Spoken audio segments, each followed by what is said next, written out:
Olá pessoal, tudo bem? Meu nome é Fernanda Mansur, eu sou hipnoterapeuta e terapeuta transpessoal na cidade de Porto Alegre, estado aqui do Rio Grande do Sul. E antes de mais nada, eu gostaria de fazer o meu agradecimento à Thalita, por me permitir estar aqui hoje falando sobre um tema tão importante para vocês. Muito obrigada, Thalita, pelo convite e pela oportunidade. Bem, pessoal, o tema que eu escolhi para falar para vocês é como a hipnose clínica pode auxiliar no tratamento das doenças psicossomáticas e também das emoções. E é sobre isso que eu vou falar um pouquinho hoje para vocês aqui nessa palestra.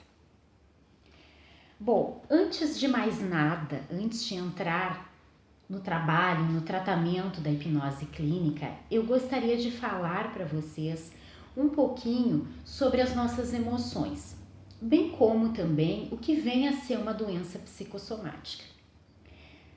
Bem, emoções todos nós temos, não é verdade? Você que está aí me assistindo tem, eu também tenho. Mas o que vem a ser uma emoção? Emoção é justamente o conjunto de pensamento mais sentimento.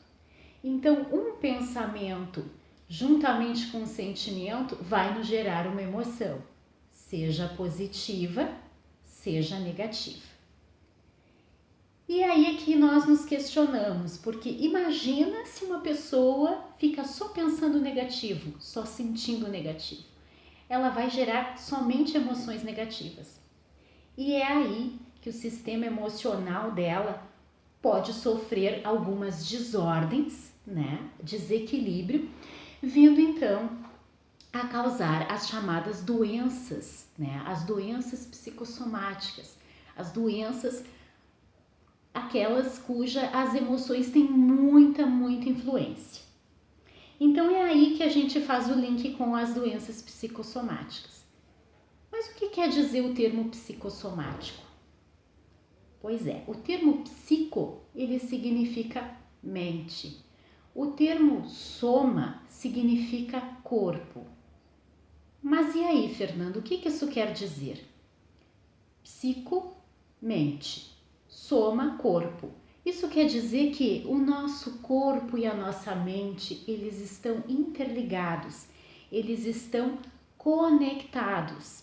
Então, se você tiver um sofrimento na sua mente, o seu corpo também vai sentir isso. Da mesma forma, se você tiver um sofrimento físico, a sua mente também vai sofrer com isso. Então, psicossomática é um ramo da medicina que estuda a relação entre corpo e mente, ou entre mente e corpo, como queira, no sentido de tentar entender as doenças que afetam a mente e que têm possíveis coparticipações físicas. Então veja, pode não ser bem uma doença estabelecida, podem ser apenas sintomas muitas vezes, Então, uma boa definição para doença psicossomática seria desordem física do corpo, originada ou agravada pela psique ou por processos emocionais do indivíduo. Então a gente pode pensar o seguinte, que existem algumas situações nas nossas vidas que vão alterar as nossas emoções. Como, por exemplo, talvez você que esteja aí me assistindo, você esteja passando por dificuldades no seu trabalho, Talvez, eu não sei, você seja muito cobrado, sofra um assédio moral. Talvez você que esteja agora me assistindo tenha perdido um familiar de uma forma estúpida, de uma forma abrupta, e esteja muito difícil para você superar essa dor.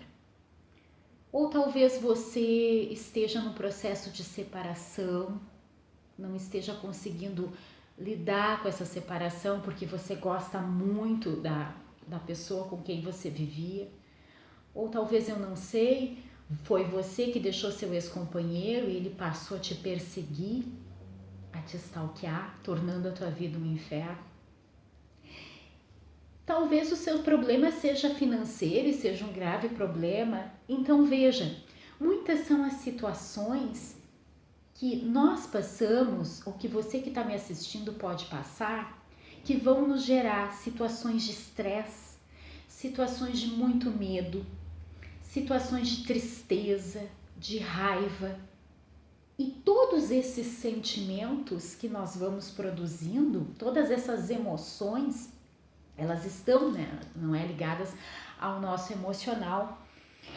E com isso vem as doenças psicossomáticas. É através dessa desordem no nosso sistema emocional que geram e que vão aparecer sintomas no nosso corpo.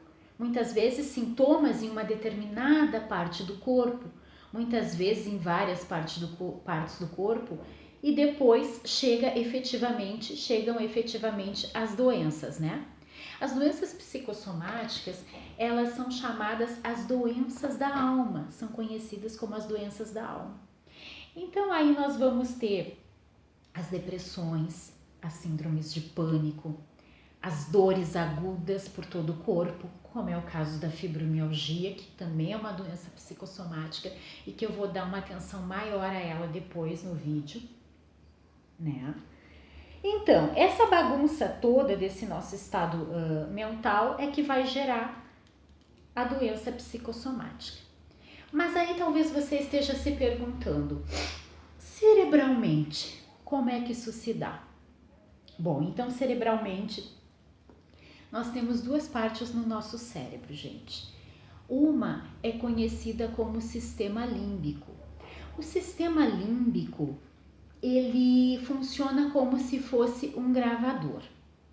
Então, ele vai gravar todas as situações difíceis que a gente vai passando, seja lá na nossa infância, seja ao longo da vida.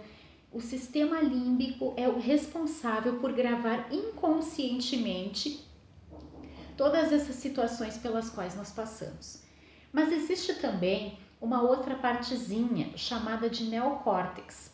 O neocórtex é quem de fato vai fazer a leitura de todas essas situações difíceis pelas quais nós passamos, mas isso a nível racional.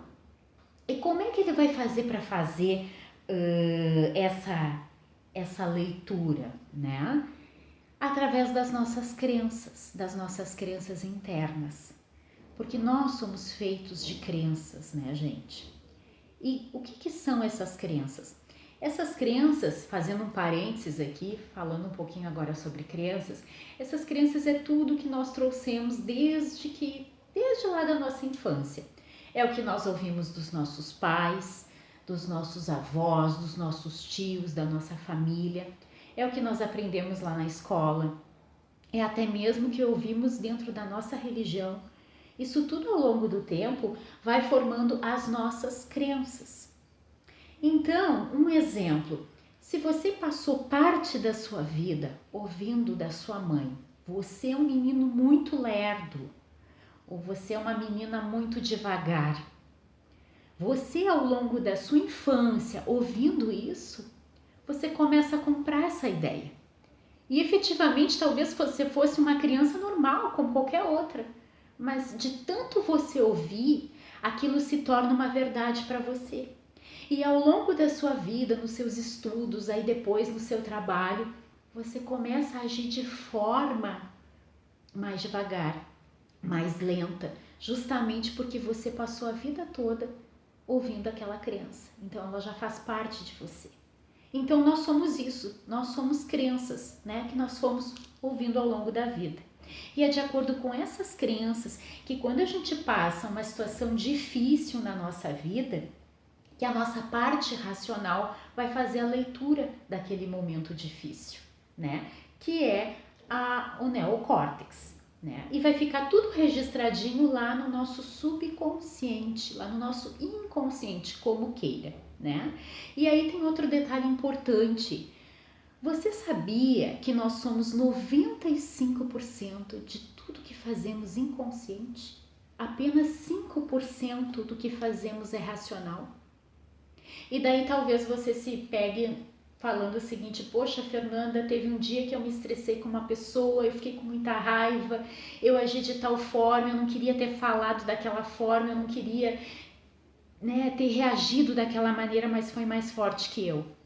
E aí eu te respondo: por quê? Porque você é apenas 5% racional. Por mais que você não quisesse, o teu inconsciente ali gerou toda aquela situação representada pela sua conduta naquele momento, pela sua forma de agir naquele momento. Enfim, né? Seguindo, então, nós somos 5% conscientes e 95% inconscientes, tá?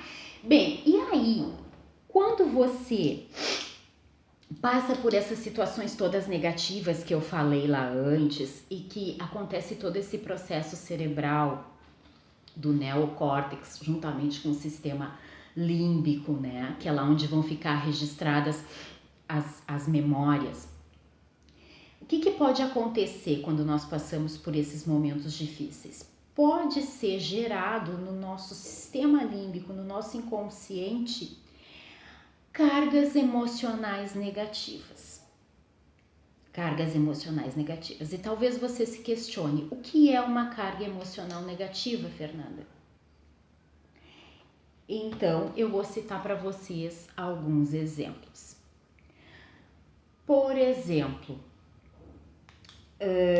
você que está me assistindo, vamos supor que você tenha passado por uma enfermidade, uma doença grave, mas que você conseguiu superar no sentido de se curar. Você se curou dessa enfermidade, mas foi tão pesado para você passar por essa enfermidade, passar por uma determinada doença, que ela deixou em você uma carga emocional, que você adquiriu um medo de morte. Então você passa pela enfermidade, se cura, mas passa a adquirir um medo surreal de morte. Esse medo surreal de morte é uma carga emocional negativa que a doença gerou em você.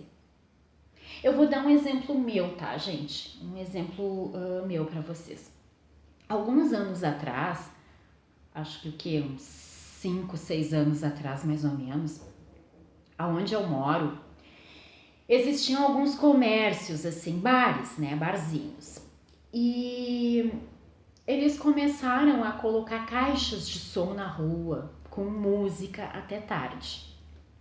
Só que o som, gente, era um som ensurdecedor, que eu chegava à noite em casa, então ouvir a TV, ligar uma TV, assistir uma TV era impossível, né? Embaixo do chuveiro, para vocês terem uma ideia, se ouvia o som, era um som ensurdecedor. Mas a pior parte disso tudo era a noite de sono. Eu lembro que na época eu passei dias assim sem conseguir dormir, né? E isso gerou em mim uma carga emocional negativa. Qual seja, o medo de não conseguir dormir. Então, assim, depois, devido a várias denúncias que houve, graças a Deus, esses comércios fecharam, né? Até mesmo porque não tinham nem licença, nada, né? Acabaram fechando, né? Em função da poluição sonora. Tudo bem, só que desde ali, às vezes eu estava dentro de casa, se passasse um carro na minha rua com um som alto, gente, disparava, acelerava o meu coração e já me dava aquele medo, e a mensagem que vinha inconsciente para o meu consciente era: eu não vou conseguir dormir hoje. Para vocês terem ideia. Então essa foi a carga emocional negativa que acabou me gerando a situação difícil pela qual eu passei, né? Na época eu trabalhava no escritório, eu fazia estágio em órgão público e à noite eu ainda ia para a faculdade. Eu chegava em casa exausta, eu só queria uma noite de sono e aquilo foi extremamente traumatizante para mim, né? Então isso são exemplos de cargas emocionais negativas que nós vamos adquirindo ao longo do tempo através de situações difíceis que nós passamos. Importante é falar para você que muitas vezes essa carga emocional negativa, ela tá lá na nossa infância causa. Muitas vezes são coisas que a gente passou lá na infância e que, queira ou não, aí hoje em dia, quando a gente passa uma outra situação semelhante, que é também desgastante pra gente, é disparado um gatilho. É disparada aquela carga emocional que estava lá no teu inconsciente, quietinha, mas que foi gerada lá na sua infância. E isso, na hipnoterapia, na hipnose clínica, a gente consegue tratar, a gente consegue ir na raiz. Bem, mas vamos continuar. Aí você me pergunta assim, como eu me livro, Fernanda, desses traumas? Como eu me livro desses medos, dessas cargas emocionais negativas, ou mesmo de uma doença psicossomática, né? De dores crônicas, por exemplo? É aí que entra, gente, a hipnoterapia, a hipnose clínica. Mas antes de eu entrar e te falar como o tratamento funciona, que você deve estar aí bem curioso para saber, é necessário desmistificar um pouquinho a palavra hipnose.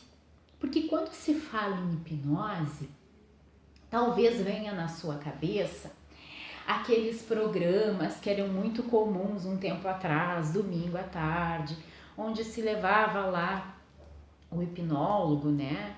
E tinha algumas pessoas lá, e aí as pessoas esqueciam os nomes, as pessoas comiam cebola achando que era maçã. E aí você vai me perguntar, isso é possível com hipnose?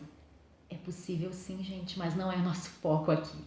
Aquilo que você provavelmente viu naqueles antigos programas de televisão é chamado hipnose de palco, mas não é nosso foco aqui. Aqui o nosso foco é a hipnose clínica, a hipnoterapia, mais conhecida como hipnoterapia, ok? E quais são os casos que a hipnoterapia pode ser utilizada?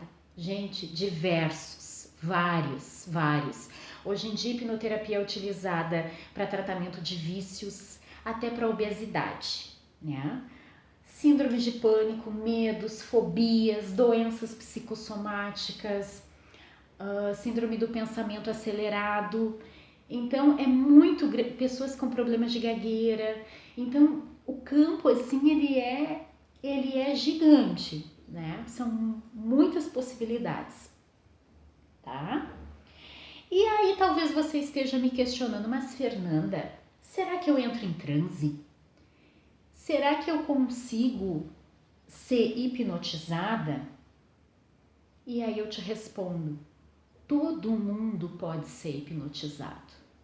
E todo mundo entra em estado de transe, em estado hipnótico durante o dia. Como assim? Vou te dar um exemplo.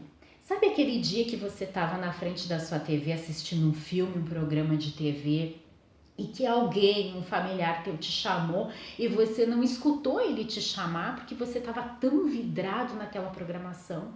Você estava em estado hipnótico, você estava em transe.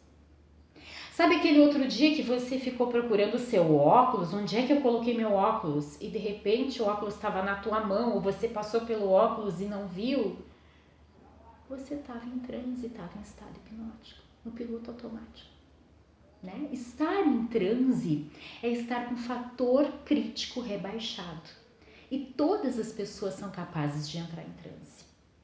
Aí você me pergunta, mas será que esse tratamento de hipnoterapia que você fala, ele funcionaria para mim?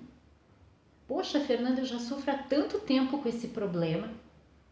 Será que para mim funcionaria? E aí eu te respondo o seguinte, tem funcionado para tanta gente. Por que para você não vai funcionar? Por que você seria menos especial ou menos merecedor? Bem, então é necessário parar com certas historinhas, porque tem pessoas que pensam assim, eu não entro em transe, ou eu tenho medo de ir e não voltar mais. E daí eu te pergunto, ir para onde? Se você está em transe, você não vai para algum lugar, você permanece ali. Gente, tem muita historinha por trás da hipnose, do transe, mas são muitos e muitos mitos, tá? Então é necessário desmistificar esses mitos para poder passar pelo tratamento, né? Mas aqui o nosso foco, ele é nas doenças psicossomáticas. E aí você deve estar se perguntando, mas por que, Fernanda, que a hipnose é um tratamento tão efetivo? E eu te respondo. A hipnose é um tratamento efetivo porque quando a gente coloca o nosso cliente, detalhe, eu evito o termo paciente, tá, gente? Eu utilizo sempre cliente. Então, quando eu coloco o meu cliente em transe para passar pelo tratamento de hipnoterapia, e daí na hipnoterapia a gente trabalha também bastante com regressões, é importante então te explicar que por você estar com seu fator crítico rebaixado, você vai acessar, nós vamos conseguir acessar o seu inconsciente e nós vamos chegar até as suas cargas emocionais negativas. Então, a hipnose clínica é efetiva porque justamente ela vai na causa. Ela vai na causa. Talvez você esteja passando hoje por um problema, uma depressão, né? E você não saiba, você não entende a origem dela. Talvez uma fobia, vamos pegar uma fobia. Você desenvolveu uma fobia, né? Sei lá, medo de altura. E você acha que esse é o seu problema. Na realidade, o seu problema pode estar lá na infância. E houve alguma situação difícil agora que disparou um gatilho seu inconscientemente de uma carga emocional negativa, mas que foi gerada lá na sua infância. Isso é muito comum acontecer. Então a hipnose, quando o cliente ele está em transe, ela vai na causa, ela vai na raiz. O subconsciente leva a pessoa para o dia em que foi, digamos assim, implantada aquela carga emocional negativa. E o que nós, terapeutas fazemos?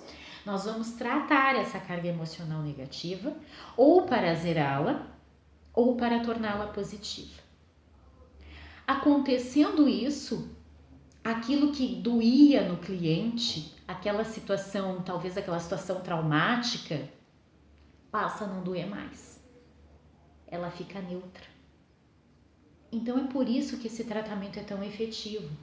E falando em doenças psicossomáticas, gente, eu queria falar um pouquinho sobre a fibromialgia, né? Que eu atendi recentemente uma cliente com essa doença psicossomática, que é a fibromialgia. Há anos ela sofria com fibromialgia, há anos diagnosticada, né, por médicos, enfim. E ela veio. E aí é importante falar para vocês que hipnose não é mágica. O cliente, ele tem que fazer os 50% dele, assim como o terapeuta também vai fazer os 50%. Mas o que é o meu 50%, Fernanda? O teu 50% é vir para esse tratamento querendo o resultado. Querendo o resultado. E mais do que querer o resultado, é se entregar, é confiar. Então, é importante que tenha empatia também entre terapeuta e cliente. Mas você tem que vir querendo o resultado. Você tem que confiar, você tem que se permitir.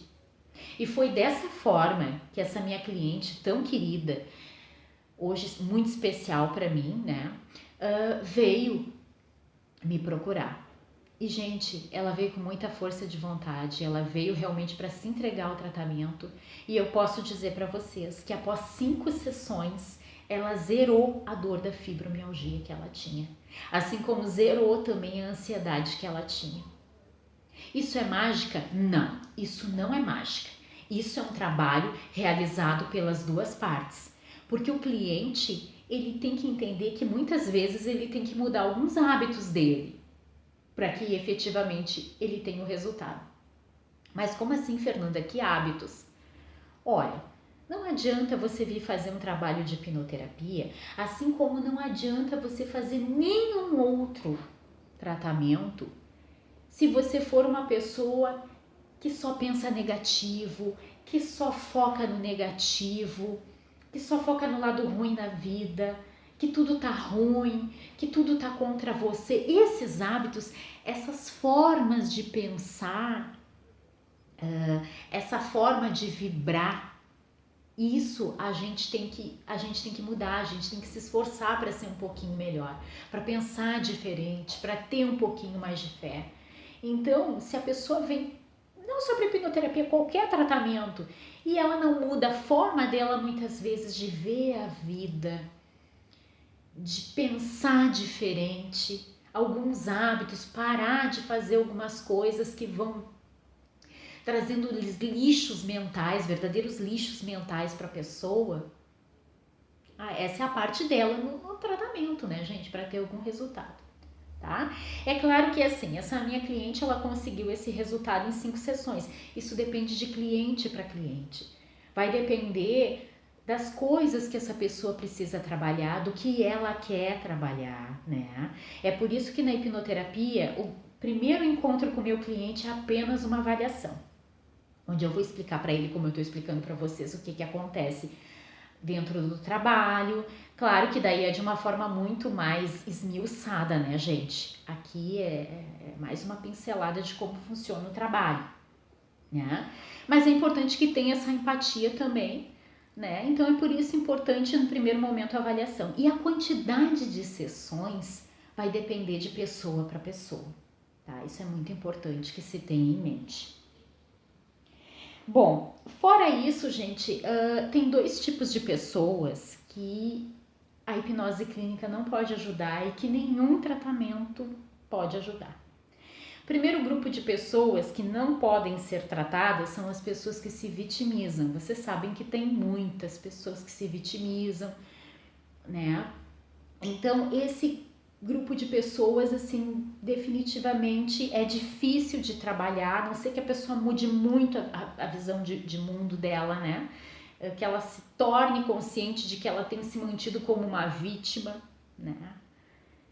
Enfim, esse é um grupo. O segundo grupo é o grupo do ganho secundário, chamado ganho secundário na psicologia, que é quando o problema da pessoa ou a doença da pessoa traz para ela um ganho. Detalhe, gente, esse ganho é inconsciente. Muitas vezes a pessoa nem sabe que tem esse ganho. Então, por isso é tão importante o tratamento, é tão importante as sessões, tá? Até aproveitando a oportunidade, eu postei lá na minha página no Facebook uma publicação sobre justamente fibromialgia, né? E aí teve uma moça lá, que eu nem sei quem é, nunca vi, veio e comentou: hipnose clínica até ajuda, mas as dores voltam. Aí eu questionei ela: não, hipnose clínica não só ajuda, hipnose clínica pode sim diminuir a tua dor, hipnose clínica pode sim chegar a zerar a tua dor, mas depende do trabalho em conjunto. E aí eu questionei ela: será que o hipnoterapeuta que te atendeu sabia da questão do ganho secundário? Será que a questão do ganho secundário foi trabalhada com você? Se foi, ela veio para o teu consciente, para a tua parte racional? Será que todas as cargas negativas emocionais ligadas a esse problema da fibromialgia foram tratadas contigo? Isso é importante a gente analisar. Porque se serviu para se e outros tantos casos que a gente tem visto conseguem a cura, por que você não vai conseguir? Né? Então eu deixei essas perguntas lá para ela, mas essa moça não voltou, não respondeu. Então, gente, o que eu queria dizer mais para vocês nesse vídeo, acho que o foco principal desse vídeo é que hipnose clínica, hipnoterapia, assim como qualquer outro tratamento, ele não é mágica, ele não faz mágica. O cliente não vai deitar lá numa maquinha, eu vou dar uma sugestão e ele vai sair da maca curado. Não é isso. É necessário trabalho em conjunto, né? É necessário ir nas causas, né? Lá nessas cargas emocionais negativas, neutralizá-las ou deixá-las positivas, né? E isso o terapeuta sabe como fazer. O terapeuta ali na hora, ele tem técnicas específicas para isso, que não convém eu, falar aqui, porque são várias, né? E para cada caso ele vai utilizar uma. tá? Então eu queria deixar esse recado para vocês, dizer que é possível sim você ter bons resultados com a hipnose, tá? Em quesito dor, em quesito seja no que for, tá? Ele serve como um tratamento complementar e muitas vezes eu tenho visto que mais do que um tratamento complementar, as pessoas conseguem alcançar grandes êxitos com esse tratamento. Então, gente, eu atendo atualmente em Porto Alegre, no Rio Grande do Sul. Os meus contatos de página, de Facebook e de Instagram, a Thalita vai deixar na descrição do vídeo, tá? Mas eu posso deixar o meu número para quem é de Porto Alegre, quiser me chamar no WhatsApp, quiser marcar sua avaliação. O meu número é 51985-136420. Da mesma forma, eu vou deixar aqui o meu e-mail para quem quiser entrar em contato, quiser maiores informações, na medida do possível, eu vou respondendo, tá? Se tiverem alguma pergunta. O meu e-mail é hipnoseclínica_regressiva@outlook.com, sem BR. Tá? Então é isso, gente. O meu site e um canal no YouTube ainda está em construção, mas muito em breve eu vou ter. Por enquanto os meus contatos são esses e as minhas páginas no Face e no Instagram que a Thalita vai deixar para vocês na descrição do vídeo. Gostaria de agradecer muito a todos vocês que ficaram comigo até aqui. Espero que vocês tenham gostado do vídeo, tenham achado todas as informações que eu trouxe importantes. Thalita, gratidão por essa oportunidade, gratidão por todos vocês que estiveram comigo até aqui. Um grande abraço, fiquem com Deus e até a próxima.